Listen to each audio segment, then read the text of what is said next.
तो पिछले वीडियो में हमने बात करी थी प्रेशर गेज के वर्किंग के बारे में। आज बात करेंगे प्रेशर गेज के कैलिब्रेशन के बारे में। दोस्तों, प्रेशर गेज को कैलिब्रेट करने के लिए जाहिर सी बात है कैलिब्रेटर का ही यूज होगा। अब ये कैलिब्रेटर प्रेशर गेज के लिए दो टाइप के होते हैं। एक तो होता है सिंपल सा कंपेरेटर, जिसमें इस रोटेटिंग हैंडल को घुमा करके जो भी प्रेशर अप्लाई किया जाएगा वो इस दोनों पॉइंट पे सेम रहेगा। एक पॉइंट पे लगाया जाएगा स्टैंडर्ड प्रेशर गेज और दूसरे पॉइंट पे लगाया जाएगा वो प्रेशर गेज जिसको हमें कैलिब्रेट करना है। और जो दूसरे टाइप का कैलिब्रेटर होता है वो होता है डेड वेट टेस्टर। अब ये डेड वेट टेस्टर अपने आप में ही बहुत इंटरेस्टिंग टॉपिक है, तो उसको हम किसी सेपरेट वीडियो में डिस्कस करेंगे। फिलहाल के लिए प्रेशर गेज को कैलिब्रेट करने के लिए इसी कंपेरेटर का यूज करेंगे। तो सबसे पहले कैलिब्रेशन किसे कहते हैं, यानी कि व्हाट इज कैलिब्रेशन। तो अगर एकदम सीधी भाषा में कहूँ तो कैलिब्रेशन का मतलब होता है कि स्टैंडर्ड वैल्यू के साथ मेजर वैल्यू को कंपेयर करना और ये पता करना कि जो एरर है वो इस एक्सेप्टेबल लिमिट के अंदर है या फिर बाहर है। अगर वो एरर इस एक्सेप्टेबल लिमिट के अंदर है तो कैलिब्रेशन पास हो चुका है, और अगर वो एरर इस एक्सेप्टेबल लिमिट के बाहर है तो यहाँ पे कैलिब्रेशन फेल नहीं हो जाता है, बल्कि उससे हमें ये पता चलता है कि डिवाइस में कुछ करेक्टिव एडजस्टमेंट्स करने की ज़रूरत है, जिससे जो एरर है वो रिड्यूस होकर के एक्सेप्टेबल लिमिट में आ सके। अब डिवाइस में क्या एडजस्टमेंट करना है वो डिपेंड करता है कि डिवाइस में एरर कौन से टाइप की है। जनरली जब हम प्रेशर गेज को या किसी भी इंस्ट्रूमेंट को कैलिब्रेट करते हैं तो दो टाइप की एरर से हमारा सामना होता है। एक तो होती है जीरो एरर और दूसरी होती है स्पान एरर। यहाँ पे जीरो एरर का मतलब क्या होता है कि 0% इनपुट पे जो आउटपुट है वो 0% नहीं है, लेकिन साथ ही साथ जितने भी पॉइंट पे आप मेजर वैल्यू को स्टैंडर्ड वैल्यू के साथ कंपेयर करोगे उस हर एक पॉइंट पे जो एरर है वो सेम रहेगी, यानी कि उतनी ही रहेगी जितनी कि 0 पे थी। जैसे कि बात करते हैं इस प्रेशर गेज के बारे में, तो इस प्रेशर गेज को हम 0%, 25%, 50%, 75% और 100% ऐसे 5 पॉइंट पे चेक करेंगे। तो यहाँ पे पहले पॉइंट पे चेक करने के लिए अभी हमने कुछ भी प्रेशर अप्लाई नहीं किया हुआ है, मतलब प्रेशर 0 है, फिर भी यहाँ पे पॉइंटर की जो पोजीशन है वो 0 से थोड़ी ऊपर है, मतलब पहले पॉइंट पे ही इतनी एरर आ रही है। और अगर हम दूसरे पॉइंट पे चेक करते हैं यानी कि 4 kg/cm², तो यहाँ पे जो एरर आ रही है वो उतनी ही है जितनी कि पहले पॉइंट पे आ रही थी। तो चलो प्रेशर को और इंक्रीज करते हैं और तीसरे पॉइंट पे चेक करते हैं। तो यहाँ पे जो एरर आ रही है वो उतनी ही आ रही है जितनी कि पहले और दूसरे पॉइंट पे आ रही थी। ठीक उसी तरह चौथे पॉइंट पे भी जो एरर है वो सेम है और पांचवें पॉइंट पे भी जो एरर है वो सेम है।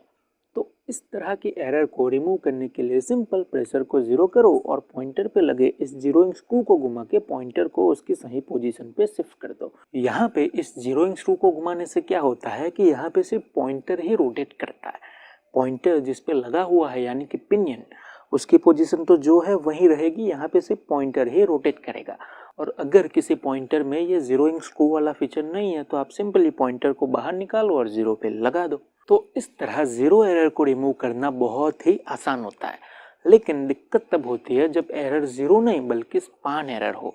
स्पान एरर का मतलब क्या होता है कि जितने भी पॉइंट पे आप मेजर वैल्यू को स्टैंडर्ड वैल्यू के साथ कंपेयर करोगे उस हर एक पॉइंट पे जो एरर है वो अलग अलग रहेगी। मतलब कि जो एरर है वो हर बढ़ते पॉइंट के साथ साथ या तो पॉजिटिव साइड इंक्रीज होती जाएगी या फिर नेगेटिव साइड इंक्रीज होती जाएगी। जैसे कि बात करते हैं इस प्रेशर गेज के बारे में, तो यहाँ पे पहले पॉइंट पे पॉइंटर की पोजीशन 0 पे 0 बराबर है, लेकिन जैसे ही हम चेक करते हैं दूसरे पॉइंट पे तो यहाँ पे पॉइंटर की पोजीशन होनी चाहिए थी 4 पे, लेकिन उससे थोड़ी ऊपर है। मतलब पहले पॉइंट पे कुछ भी एरर नहीं थी, लेकिन दूसरे पॉइंट पे एरर आ रही है। और अगर हम तीसरे पॉइंट पे चेक करते हैं तो यहाँ पे जो एरर आ रही है वो दूसरे पॉइंट से भी ज़्यादा है। ठीक उसी तरह चौथे पॉइंट पे चेक करते हैं तो यहाँ पे जो एरर आ रही है वो तीसरे पॉइंट से ज़्यादा है, और फाइनल पॉइंट पे जो एरर आ रही है वो सबसे ज़्यादा है। तो इस तरह की एरर को रिमूव करने के लिए यहाँ पे बस थोड़ा सा समझना जरूरी है कि यहाँ पे हो क्या रहा है। तो देखो, पॉइंटर को 0 से लेकर 16 kg/cm² के प्रेशर पे जितना रोटेट करना चाहिए था, यानी कि यहाँ से यहाँ तक बोले तो यहाँ से यहाँ तक कितना होता है 270 डिग्री, मतलब पॉइंटर को 270 डिग्री रोटेट करना चाहिए था, लेकिन उससे वो थोड़ा ज़्यादा रोटेट कर रहा है। और यही सारी फसाद की जड़ है। तो यहाँ पे बस उस रोटेशन को कम करने की ज़रूरत है।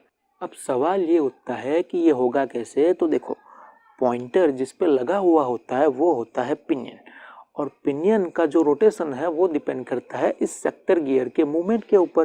तो किसी तरह अगर आप इस सेक्टर गियर के मूवमेंट को कम कर देते हो तो पिनियन का रोटेशन भी कम हो जाएगा, मतलब पॉइंटर का रोटेशन भी कम हो जाएगा। और यहाँ पे इस सेक्टर गियर के मूवमेंट को कम या ज़्यादा करने के लिए आपको बस इस लिंक की पोजीशन को आगे या पीछे शिफ्ट कराना है। अब सवाल बस इतना ही रह जाता है कि सेक्टर गियर के मूवमेंट को कम करने के लिए इस लिंक की पोजीशन को आगे शिफ्ट कराना है कि पीछे शिफ्ट कराना है।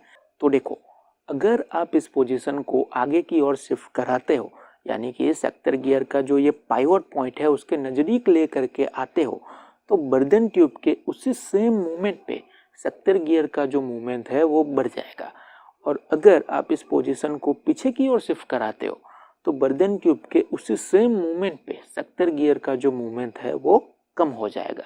तो यहाँ पे क्लियर है कि रोटेशन को कम करने के लिए इस पोजीशन को पीछे की ओर शिफ्ट कराना है। लेकिन यहाँ पे एक मेन बात ध्यान में रखनी ज़रूरी है कि अगर आप इस लिंक की पोजीशन को उसकी ओरिजिनल पोजीशन से हल्का सा आगे या पीछे एडजस्ट करते हो तो पॉइंटर की पोजीशन जो 0 पे 0 सही थी वो भी डिस्टर्ब हो जाएगी, क्योंकि जो रोटेशन है वो बढ़ाने से दोनों साइड से बढ़ता है और कम करने से दोनों साइड से कम होता है। इसका मतलब क्या हुआ कि जितनी बार आप इस लिंक की पोजीशन को आगे या पीछे एडजस्ट करोगे उतनी बार आपको पॉइंटर को वापस से 0 पे 0 सेट करना होगा।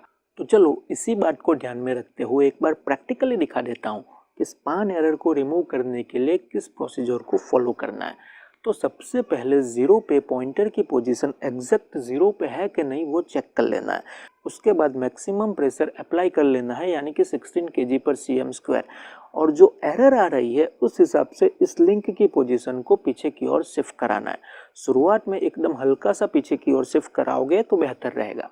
उसके बाद वापस से प्रेशर को 0 करना है और पॉइंटर की पोजीशन जो 0 से डिस्टर्ब हो चुकी है उसको वापस से 0 पे सेट करना है पॉइंटर पे लगे इस जीरोइंग स्क्रू की मदद से।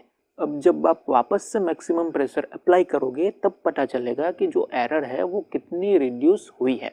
बस अब इसी स्टेप को वापस से रिपीट करना है, जैसे कि फिर से इस पोजीशन को हल्का सा पीछे लेना है, फिर से प्रेशर को 0 करना है, फिर से पॉइंटर को 0 पे 0 सेट करना है और मैक्सिमम प्रेशर अप्लाई करके चेक करना है कि जो एरर है वो कितनी रिड्यूस हुई है। तो दोस्तों इस तरह से हल्का हल्का एडजस्टमेंट करते जाना है और इस कहानी को तब तक दोहराना है जब तक जो पॉइंटर है वो अपनी रेंज में नहीं आ जाता, यानी कि जो एरर है वो जब तक अपनी एक्सेप्टेबल लिमिट में नहीं आ जाती तब तक इस कहानी को दोहराना होगा। तो दोस्तों इस तरह से हम स्पान एरर को रिमूव कर सकते हैं। अभी हमने जिस एरर को रिमूव किया वो पॉजिटिव स्पान एरर थी, जिसके चलते हमें रोटेशन को कम करने की ज़रूरत पड़ी। अब कई बार क्या होता है कि नेगेटिव स्पैन एरर होती है, तो वहाँ पे हमें पॉइंटर के रोटेशन को बढ़ाने की ज़रूरत पड़ती है।